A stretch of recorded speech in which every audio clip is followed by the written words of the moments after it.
Guys, it's not real. It's not real. It's not real. It's not happening. The present timeline is a story.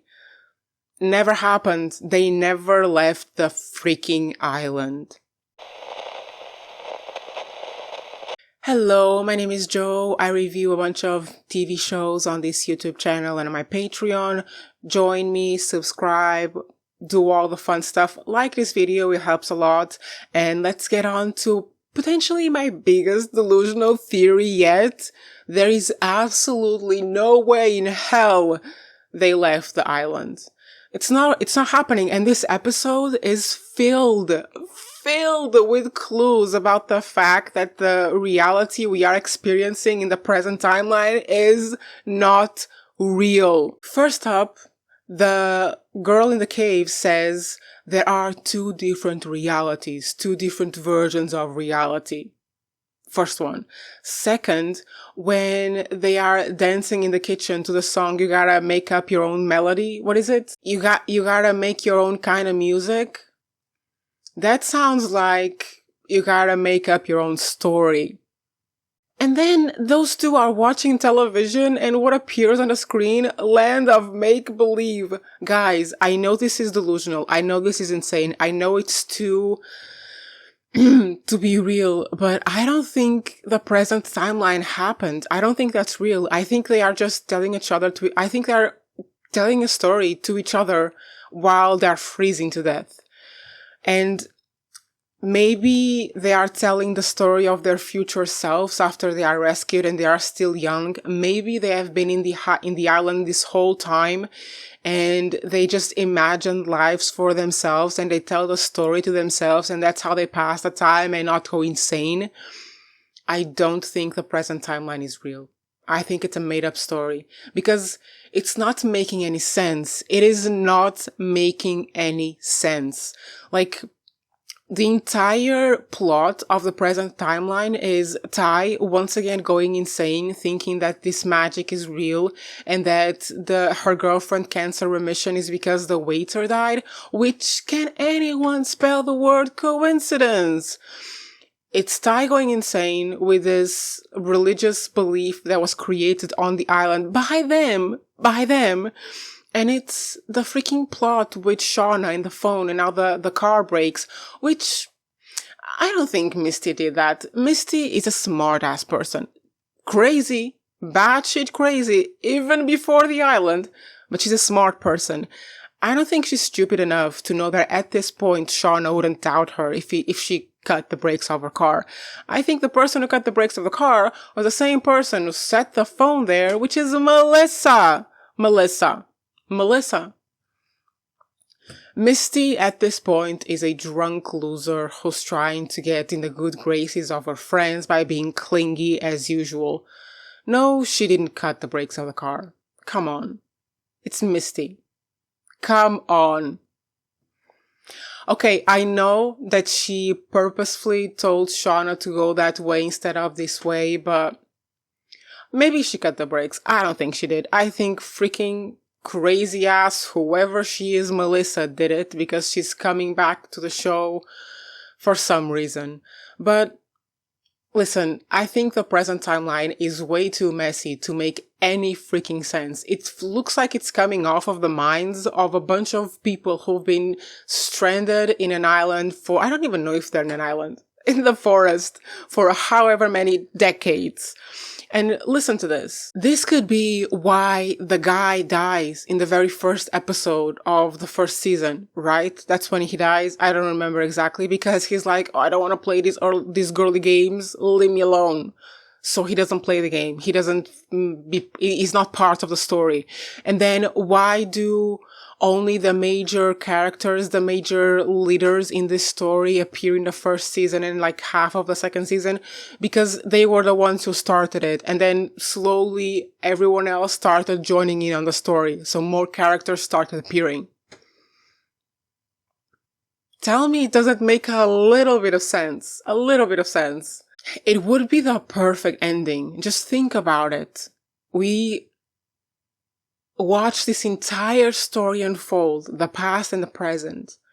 And then at the very finale, when they are about to be rescued, we see, I don't know, a plane, a helicopter, whatever the hell it is. And then we turn back to the girls and they are the adults we have been following in the present timeline. They have been there this whole time, surviving, trying not to go insane, creating this bonkers story to stay entertained and just keep a grasp on reality, and especially the reality they have back home. Come on, that would be a great ending. Don't even play with me right now, because the present timeline does not make any sense whatsoever. Because why would Shauna be so quick to forgive Lottie? I mean, she only got mad at Lottie now because of the freaking necklace. Not because she tried to kill her, because of the freaking necklace. It's a story. Also, the past doesn't have any stakes because we already know who survives. So, for example, in this episode, when they are walking around in the cave hallucinating, we know they're not gonna die. We know they're not in any danger because they survive and they are in the present. Now imagine we are at the ending of the show, either in the last season, in the last few episodes, and someone who has been in the present this entire time dies in the past. And suddenly we see a flashback of all of the images that they were present in and they disappear and they were never there. Come on. Because I feel like that's a big possibility for the redhead girl whose name I can never remember, because she only appeared last season, middle of last season, right? Can't you imagine if the true girl died when she was young and then Ty, while they are telling this story, Ty misses her and is like, no, I'm bringing her back. I'm bringing her back to the story. It hasn't left my mind this entire episode. It's the only thing that makes sense as to why this story is becoming so messy, especially in the present. But okay, now that I have explained that, let's just quickly run through the events of the episode. In the past, we see desperate baby girl, trying to hit on her gay coach. Girl, you're embarrassing yourself. But anyway, eventually he lets her go. She, of course, eventually leads everyone to the cave. And we have an hallucination who is a filler for the episode, clearly. And they capture the coach. They capture the coach and, well, we'll see. Because Natalie clearly knew he was alive and doesn't want to do anything bad to him. The only reason she's capturing him is because of the pressure of the girls. So maybe they will talk, they will figure out who burned the cabin down or whatever, and they will fix things. I mean, I think it's fair to say that they benefit more from having Coach around than not having him, even if it is just for the winter, if you know what I mean. Then in the present, Lottie is rebuilding her cult, starting with Shauna's daughter, clearly. I think Lottie doesn't know what she's getting herself into. Shauna's daughter is not to be messed with, to be honest.